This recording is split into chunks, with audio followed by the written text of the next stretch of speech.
Hiya. How you doing? Yeah, I'm all good. All good. What about you? Yeah, not too bad, not too bad. Getting excited for the run up to Christmas.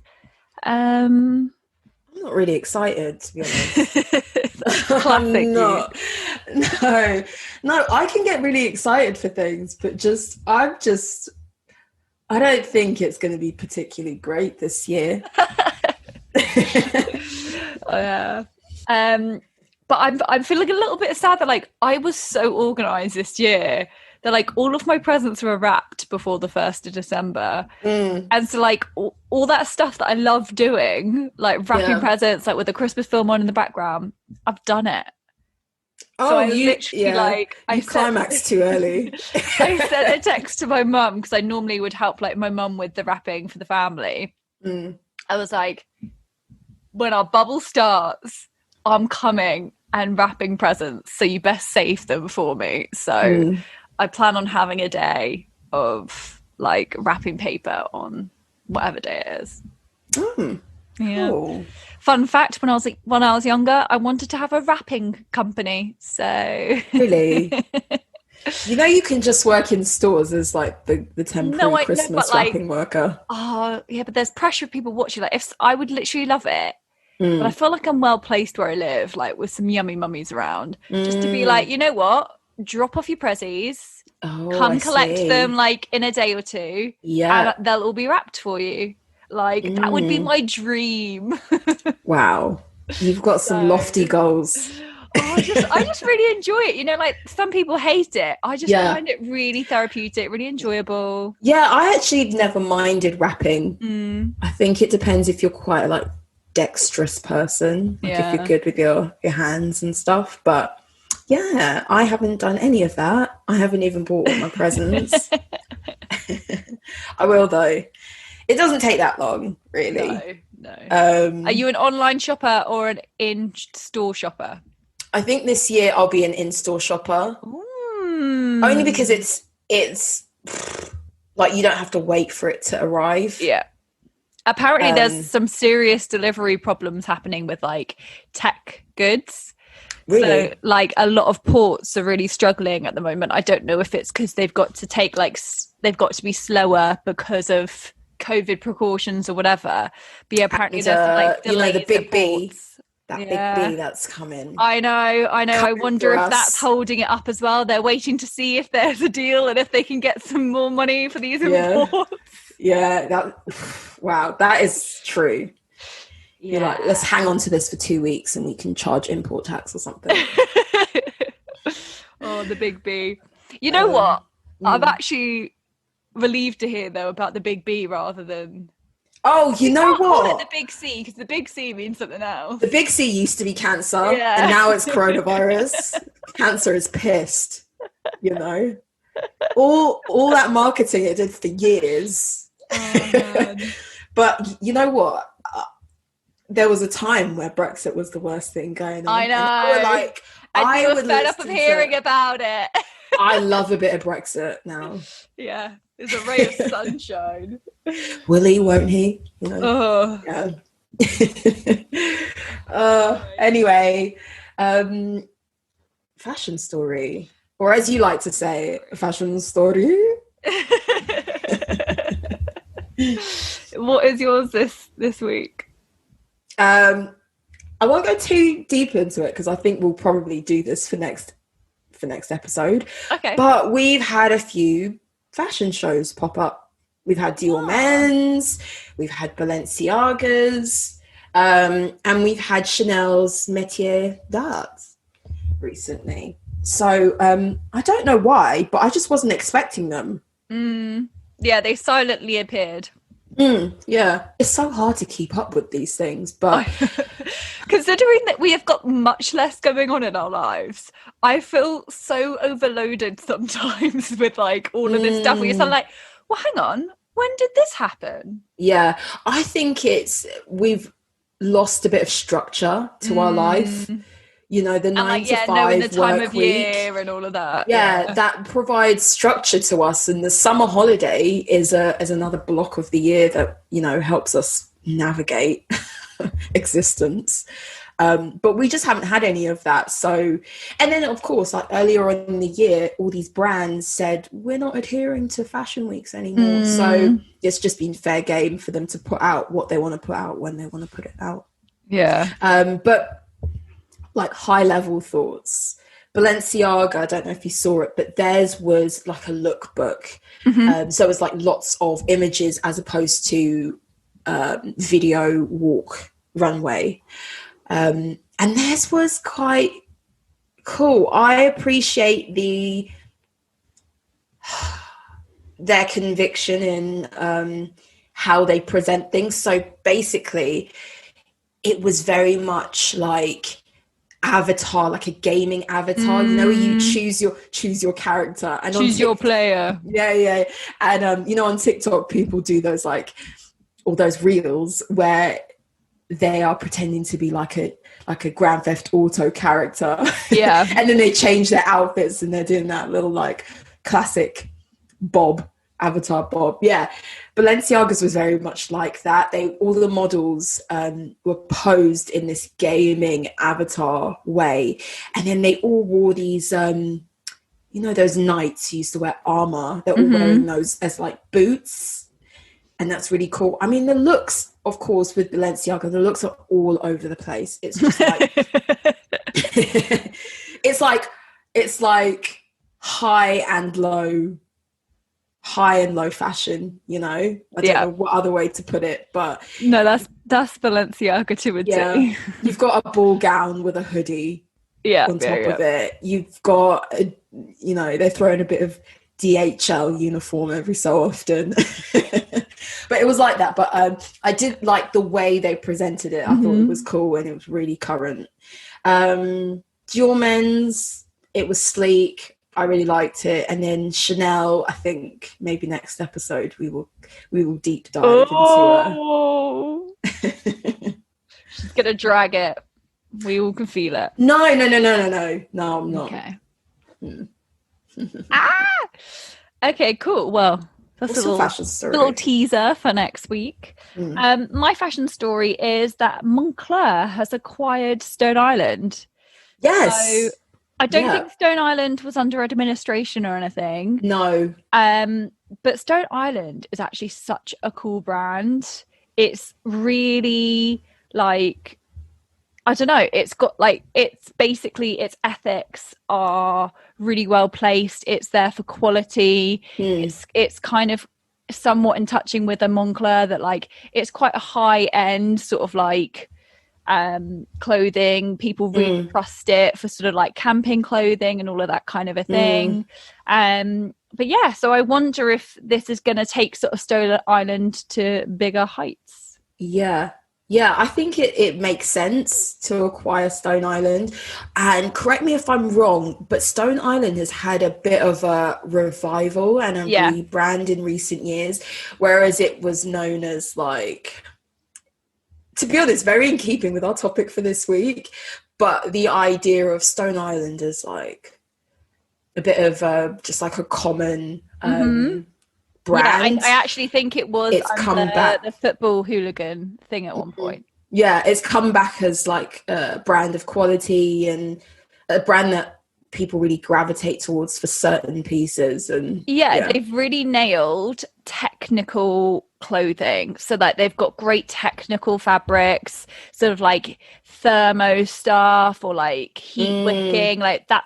I think that's the direction that they sort of really relaunched themselves in, and it works, rather than it being like at one point that sort of like either that dad jumper or like what went into sort of football hooligan sort of chav culture.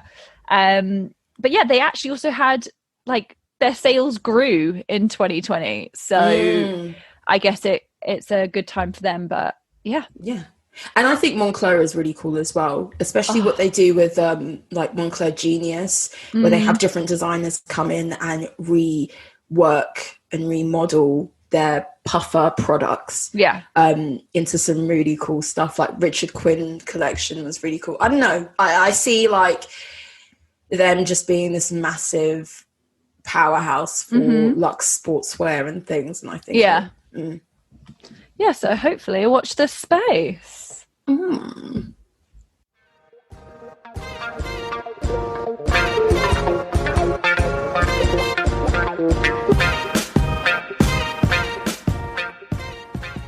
we interrupt this broadcast to remind you, go follow us on Instagram, Style Over Substance Pod. Shoot us an email, styleoversubstancepeak@gmail.com. Find us on YouTube, find us on Twitter. We've got all the links on our Instagram. You know what to do.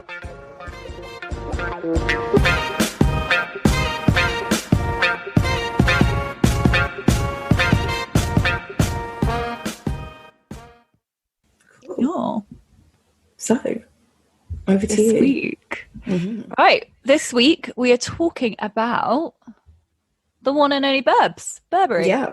Mm-hmm. We thought we can't not do this sort of segment of talking about brands, and I'm sure there'll be another segment later down the line, and not talk about like kind of the most notorious British fashion house. So sorry to all those other British fashion houses, but I mean, when we think of British brands, of course there are lots of really notable brands and fashion houses that have been around for a really long time that people love and that are luxurious. But like my litmus test for how famous a brand is, like for those people out there who don't buy into luxury, don't follow fashion, everyone knows Burberry. And it doesn't matter whether you live in Europe, if you live in Africa, if you live in Asia, like it's just one of those names that people know. So yeah, definitely a must that we had to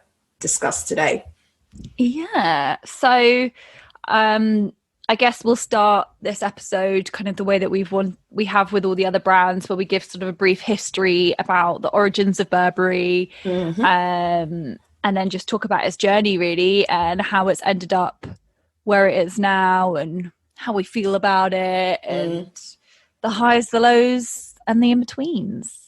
So yeah, do you want to start us off, Mim? Or yeah, okay, I will.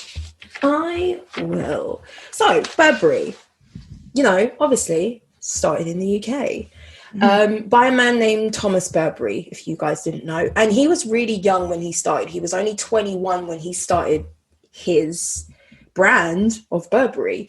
And previous to that, he was a draper's apprentice. And at the time, I believe that was quite a popular apprenticeship or trade to get into. Yeah.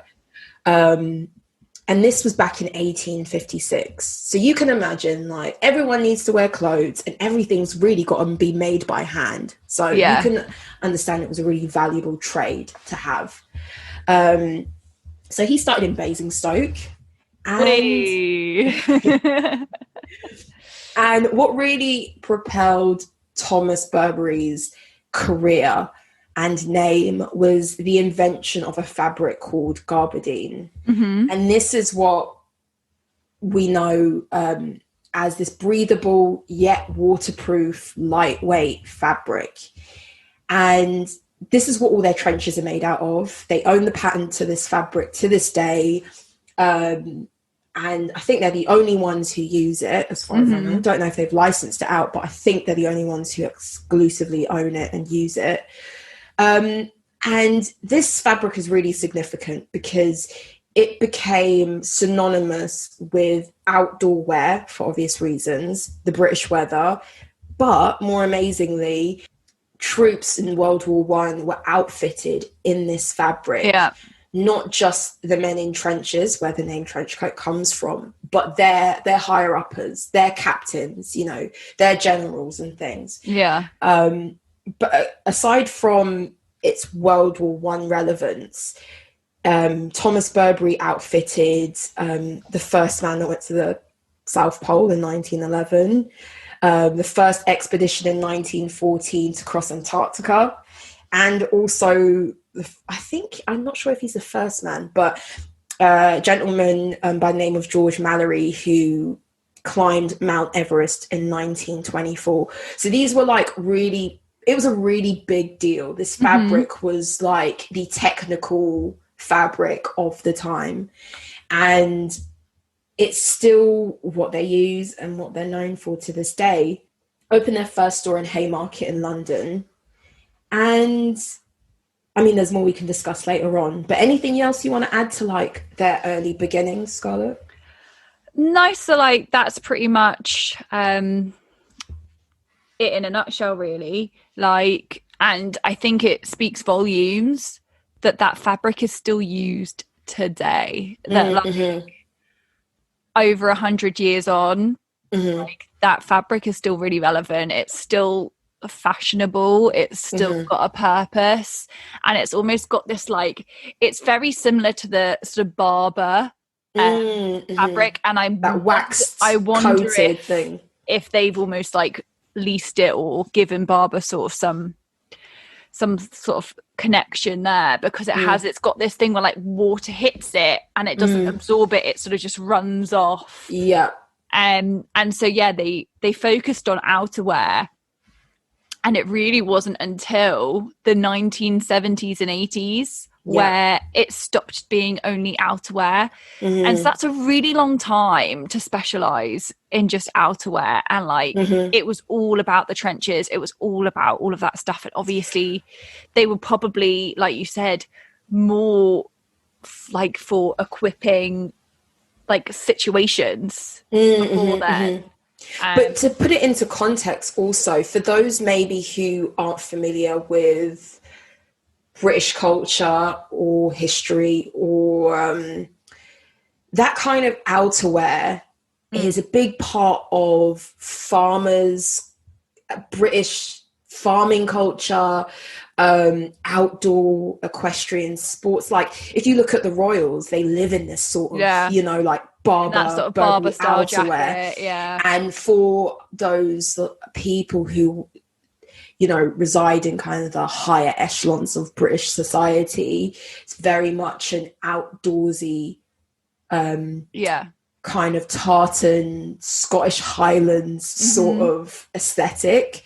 So I can understand, and given also the context of time, he operated well before kind of ready to wear. So you could specialize in a certain thing and people came to you for that. I think this modern sense of a designer doing all things is a new concept. And actually it, like, I think we've mentioned it before, but like the birth of most brands is them like having a niche that they're really good at, and that is their passion, and all the rest of it slowly comes.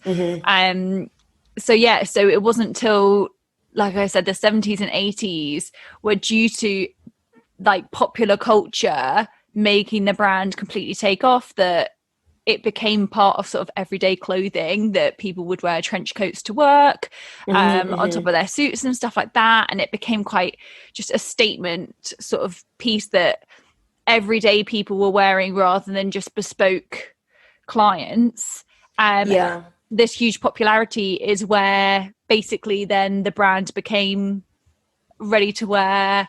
Ladies, men's, children's, did everything with bells and whistles, and the brand really took off. I think they signed agreements with manufacturers to so I think a large part of their history was like licensed to other people and franchised to other companies to kind of fill in those other categories that they were carrying, which later becomes a bit of an issue. But and so I guess that sort of moves us towards like one of the biggest hiccups in the Burberry history is the chav culture history section, or the history behind that. But what I will say is I think the popularity in the 70s and 80s is really important because they started mass like making like all these things with the Burberry check on it, all these things that are Burberry. And we all know if a brand is popular and you're seeing it everywhere and it's the it thing, the next thing that follows counterfeits.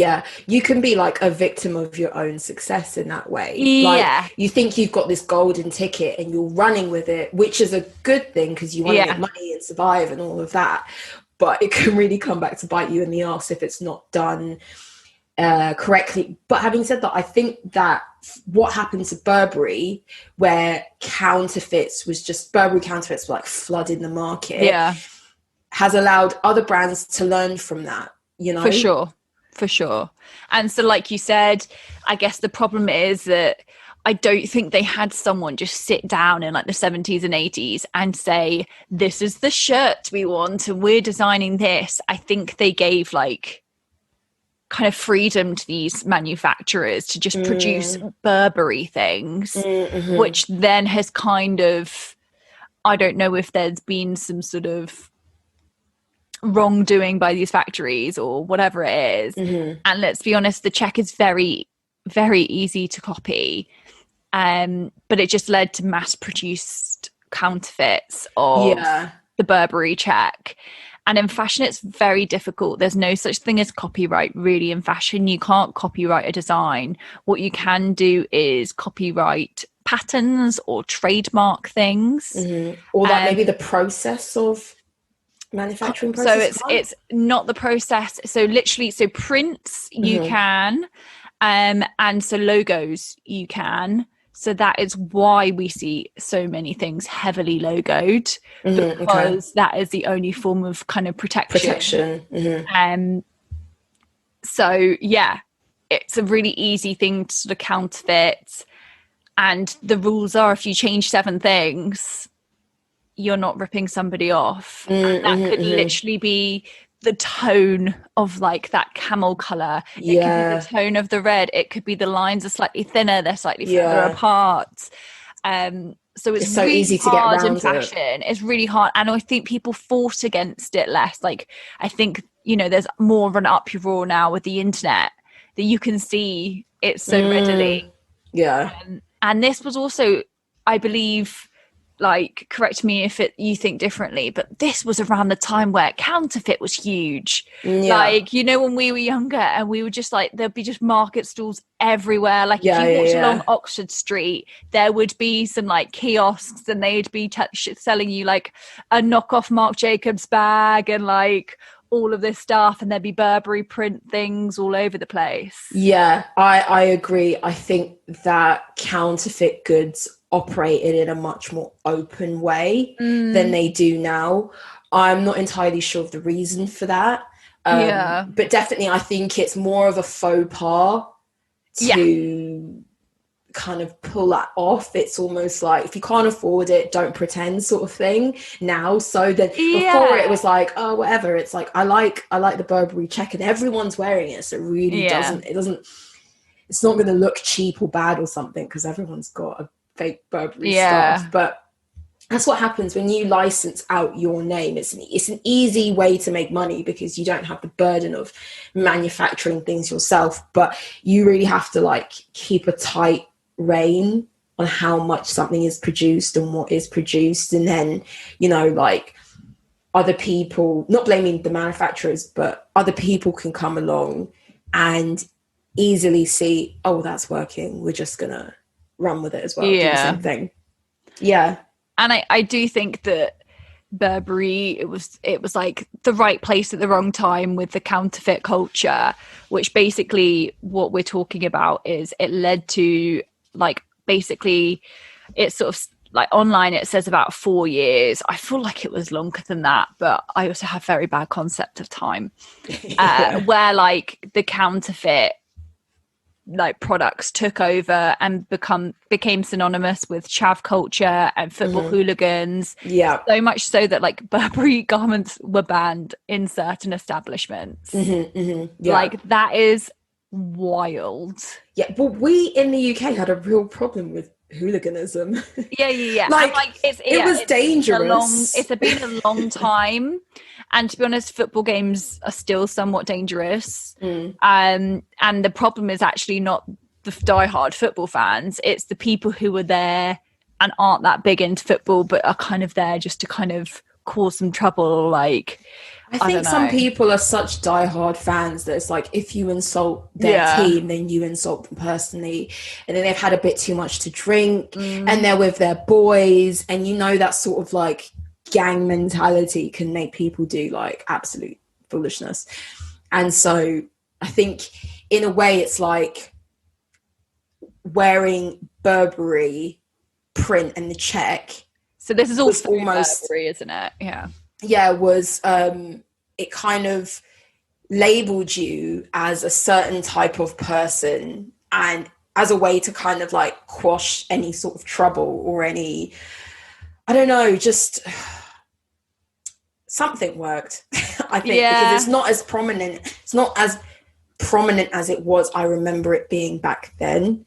And you know what's crazy, when I was looking sort of at articles about this sort of football hooliganism, like I also like forgot that sort of there were a few brands that were associated with it, and if someone was wearing that, you associated them with being a chav or being a troublemaker. And Adidas, or if you call it Adidas, I don't know,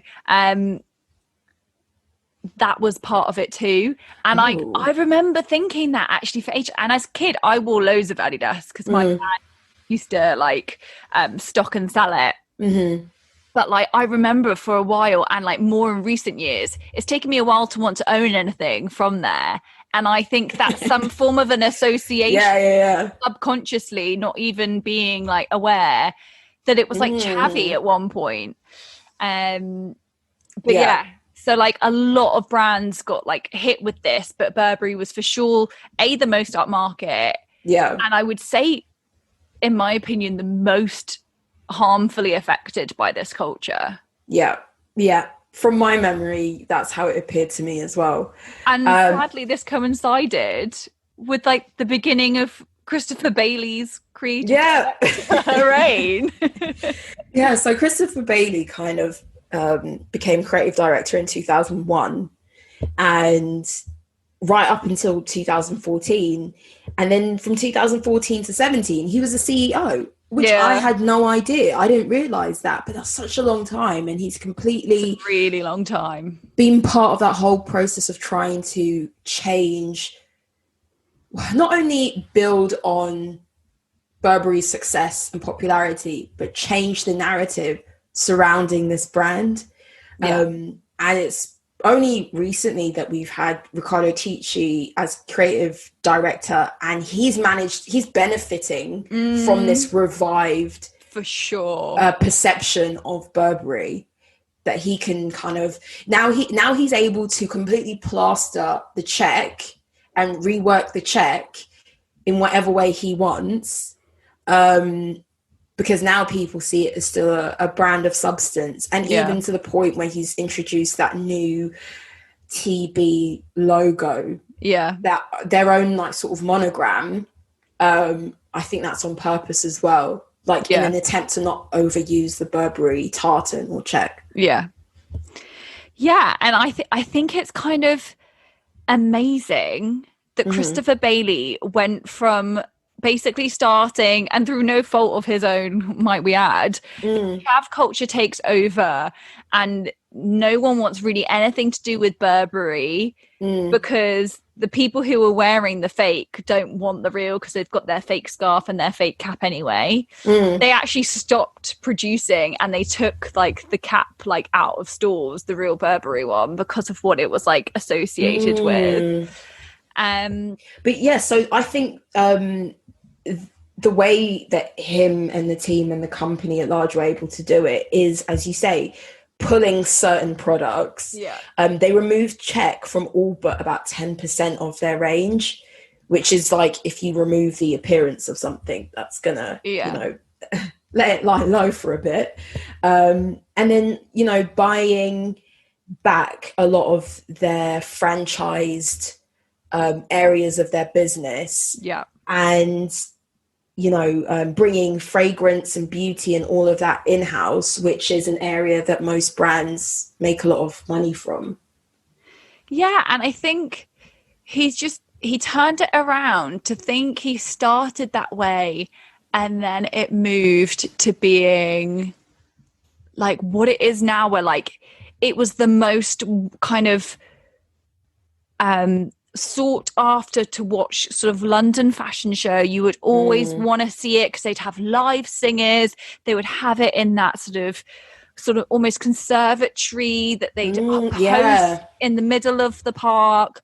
Like, it was this event that everyone wanted to watch, and like they would have the most incredible, I don't know, it was just really dynamic the way it came, and all the campaigns, like they had Kate Moss, which helped with a huge revival, and then it became this very modern, like beautiful young people. Just, you would have the most stunning people in that advert. I think, you know what I think they did was Burberry started to try position itself as looking to the past. It became very classical in a sense. Yeah, for sure. And all their models were classic English roses. Yeah. And and I think that was an attempt to draw on its heritage, its history. And in a way, it kind of said that this is who we want to be buying into our brand, which is a very, at the time, it wasn't seen as much, but there's criticism to be had of its image at the time and how much it differed from those who wanted to buy into the brand. Do you get what I mean? Yeah. It's like they were trying to distance themselves from this like football hooligan culture, knockoff culture, let's face it, working class culture, into this, no, we are more elevated. And the people that we have in our campaigns look nothing like you lot. They're nothing like no one. But from my perspective, I went to, oh my God, I can't even remember what it was, but it was one of Christopher Bailey's last presentations, and they'd made all these capes and like knitted and embroidered, and all of them were different. It was stunning, honestly, and they were all on these busts, and each one was like handmade, and it was completely different. And it was like a cape or a bolero poncho type thing. Yeah, a bolero or a poncho sort of thing. And it was stunning. The show was amazing. You could walk around it and see all the different kind of models that they came up with. So talented in that respect. But I think maybe we did have enough of a bit of this like English rose type of Burberry, you know? Maybe it's time that sort of image did come to an end at the right time, because I would say I was a little bit bored of what it I would have never bought into that sort of Burberry. I can appreciate it from afar, but in terms of something that I personally want to wear, I think it fell off a little bit towards the end. Yeah, and I definitely think we saw for a while the check was only used like almost as a lining, wasn't it? And ever so slightly sort of towards the end of his time, it was being reintroduced, but mainly in other colorways. Again, they weren't really using the main check for like a long while. It's only kind of been, I think, in like the last 5 years where they've been like, you know what? This is our check. We've moved on from that. And then he did the multicolored one, which was like a nod that was to incredible. Pride. That was a good one. And then they came out with the big, as you said, ponchos, the ones they actually sold, not the one that I saw in the shows, but where you could have your initials embroidered on it. Those were like big pieces for and when they added like hearts on top of it and dots, I think that really helped with like the check revival, and it made having a Burberry scarf. Don't you have one of those? I do, the heart one. But it made like having a Burberry scarf something that people wanted again, and it made it sort of I think it helped the past be in the past. And it's funny, so at uni, we had a Burberry project where we designed for Burberry, and I think it got submitted to Burberry, and it was maybe like earning a work experience there, or maybe something like that. I'm not sure, or maybe they made it up as like a what would you design for Burberry? I can't quite remember now. I'm so old. But the funny thing is, it was obviously Christopher Bailey Burberry, and if I was doing that project today, it would be so much more streetwear inspired, whereas like and I was doing menswear as well, so their menswear was very heavy on the tailoring. It was smart. There were just loads of kind of like chinos or like tailored trousers in loads of colors, and like a nice knitwear and like shirts, and it was very, very like classic British sort of man that you like, with a trench coat, a shirt, like all of this sort of sleek thing, and very far cry from our Riccardo Tisci stuff. So it's quite interesting that it sort of transitioned into this streetwear thing, responding to the fact that now life is more streetwear. Like, how much more do we see athleisure as acceptable clothing for people when they haven't even been to the gym that day than like 5 or 6 years ago? Yeah. I think it's a good point to kind of talk about the changes that Burberry has gone through most recently. Because I agree. I think everything now is casual. Like, we've spoken in the past, I think, about this like casualization of fashion in general. I was watching, my sister and her boyfriend came round, I think it was like last week. You've got another mention there. Woo! Oh yeah. I should keep like a tally scored, like a scoreboard. Like, who's gonna win? Is it my mum or is it my sister? Or Mr. Big. Yeah. So, and we were watching Chernobyl. Have you seen it? I haven't. Okay, so you know what Chernobyl is that massive explosion in the nuclear power plant in the Ukraine, USSR. Anyway, they have like Sky Atlantic has this series, and it's really good. And we were watching it, and so the fire and / explosion, whatever, that happened in the nuclear reactor, it happened in like the middle of the night. And so all these officials and, you know, the governor of the blah, blah, whatever, they all had to be called at the middle of the night to be told there's a fire going on. And at like 5 o'clock, all these guys turn up in suits, like ironed suits, tie, you know, like really smart. Because this was when was it? In the 80s, the 70s? Something like that. I think it was the 70s, late 70s. And I was saying, like, you know what, if that was today, everyone's turning up in trackies. Yeah. Like, they're just going to be like, we don't have time for this. I'm going to put on a pair of jeans and a sweater or a jumper or a hoodie and come in like a Nike windbreaker just to deal with this like catastrophe. But in those days, that was just not done. Like, you always had shirts pressed, hanging up, ready for the week. And yeah, it's just a different, what we expect is just different now. Yeah. But I think Riccardo Tisci, like, don't get me wrong, so I haven't enjoyed some of his shows for sure. Yeah.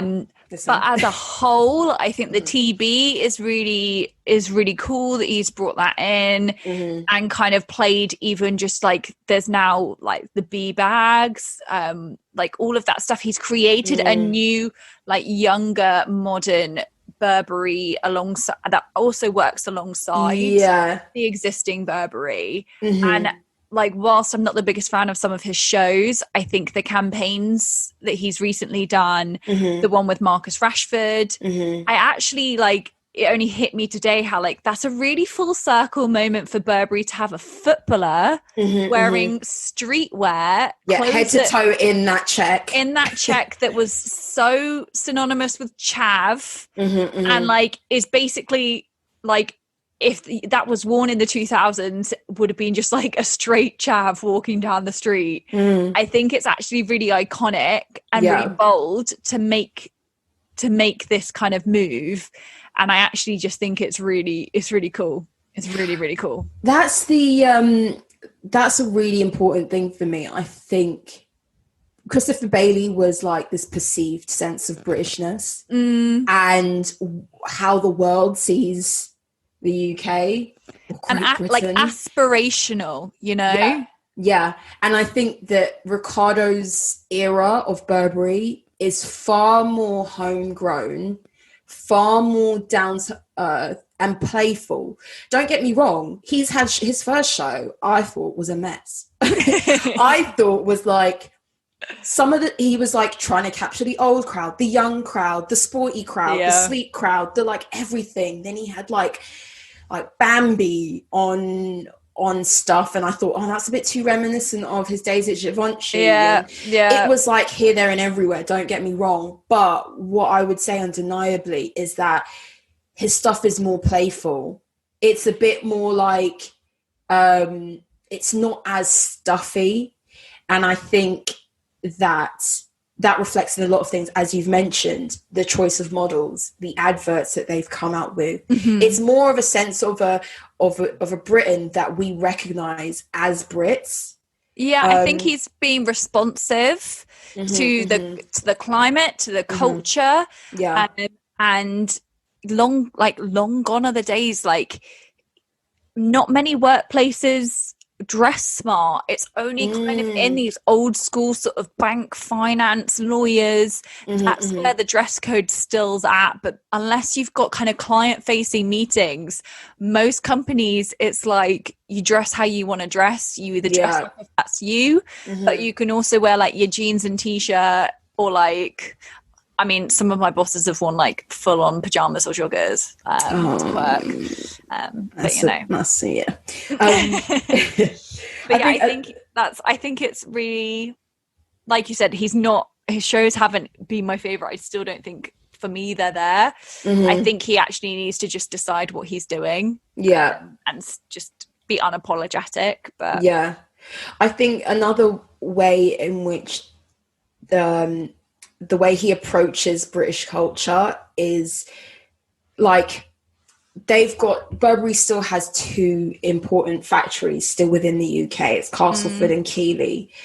And they have been important in grounding the brand within the UK. And furthermore, I only learned today really that a lot of employees were moved from the London office to Leeds. And that's another way for them to not be so London centric, but to be like, there are more areas of the UK and more parts and more to offer of the UK than maybe what we've previously shown. And then even like on the bags, before it used to be Burberry, London, England. And now on the bags, it says Horseferry House, SW1. And it's like, if you're from the southeast and someone says SW1, you know where that is. Do you know what I mean? If someone says like NW3, you know what that area is. And I think it just it's a far more like localized way of positioning Burberry in the UK. I just thought those little things, those little changes is important to the direction that you see Burberry wanting to go in. Yeah, for sure. And so like I wanted to talk about just basically Burberry this year in what's been a terrible year. They actually transformed their factories to make PPE for medical workers. And I know a lot of fashion brands did that, but still like, you don't have to, and like we salute you, like that's great. Obviously they've had this campaign with Marcus Rashford to support youth centres and help, you know, with Marcus Rashford's campaign for making sure that children have food and are just looked after well, especially when it's like holiday time or if schools are shut. And then they've just announced this week that they are going to be donating unused fabrics to students in a collaboration with the British Fashion Council. And this isn't the first time someone's done that. Alexander McQueen's been doing this for a little bit. But I think it's a really great step. We've talked like numerous times now about like luxury goods not being able to be destroyed, and you know, like I think wasn't it Burberry that burnt stuff before? And that's a couple years ago they were kind of outed and shamed for burning millions upon millions of garments, like as far as I know, like finished product, burning it to a way to avoid oversaturating the market. Anything that was unsold, they didn't want to discount them, like price discount, so they would burn it. And when that kind of came out, it really shamed them to the point where Riccardo Tisci had to be like, yeah, we're going to stop doing that, and we're not going to be selling fur anymore. We're going to be phasing out fur. And I think that, not to cut you off, the point you're making is that they're trying to be far more socially responsible in response to recent events. When was it? 2019, Burberry had that hoodie with the noose around their neck, and people felt like that was a signal to suicide, to slavery, to all these like horrible connotations surrounding or involved with nooses around your neck. And they had to apologize for that. So yeah, as you were saying, now it's about, let's tackle childhood poverty. Let's support those coming out of uni who can't afford these really expensive fabrics, and things like that. Yeah, I think it's great. I think that hopefully it's an example to other brands. And don't get me wrong, like, they're not doing things perfectly, I'm sure. Like you said, like, they have their own controversies that they're like somewhat making up for or whatever. But like, actually, it's that thing of like, it counts what you're doing now. And the fact that they've responded in what will have been a tough year for them as a company, and they're still making sure that they are making the correct steps, I think is really, really cool. Yeah, I think we can only applaud a trier, you know. I think that the initiatives that they've put forward are good. I'm not going to knock them at all. So it's interesting to see this like pivot in Burberry on a whole. But yeah, in terms of their looks, their clothes, what's your views on Riccardo Tisci's Burberry from a visual? So, you know, literally like the other day, so I think when this goes out, it'll be like last week, he won a British Fashion Award for creativity. I missed this. Yeah, I think it was this like, British Fashion Council? Yeah, the British Fashion Awards. I think it literally happened like last night, but for listeners, it was last week. Yeah, so he took home the British Fashion Award for his creativity. And I won't knock the man for creativity. I probably was more of a fan of like the Christopher Bailey Burberry, but I think that's only because that's what I think of still when I think of Burberry. However, like you said, there weren't many things I would buy from Burberry. It was like, I only kind of loved like the heart scarf, and I loved that end of like personalization and bringing back the check-in in a way that like we all sort of like thought that'd be really cool. And we saw all these celebrities being gifted like the monogram scarves and all that stuff. I probably would wear something from Riccardo's Burberry more, but his shows don't kind of delight me in the way that a Burberry show used to, which I think is a shame. But the in-store stuff is probably like better, if that makes sense. How about you? I get what you mean. So first off, about him winning the award for creativity, I remember when he was at Givenchy and all that stuff he came out with was really different and it was really cool. And yeah, I think I do think he's got talent. I just think that in some cases he's tried to bring too much of that to Burberry instead of, you know, working within a different house and doing things differently, but with his stamp on it, of course. But I think sometimes it's a bit too samey. And if it's not samey, it's a bit too like, doesn't make sense. So I don't think he should have got the award for creativity. But you know, these award shows, they award awards to the same people all the time. Well, because it's British, there's only so many sort of British brands that you can win it on behalf of, and blah, blah, blah. But also I dare say it's almost like a contribution of other things, like the campaigns, like that creativity of that output of the, I guess it's their Christmas campaign. Yeah, like that's one of the best fashion like films I've ever seen. Yeah, I agree. And I will say the last show that we critiqued of Burberry, I liked it. I think his shows are getting better.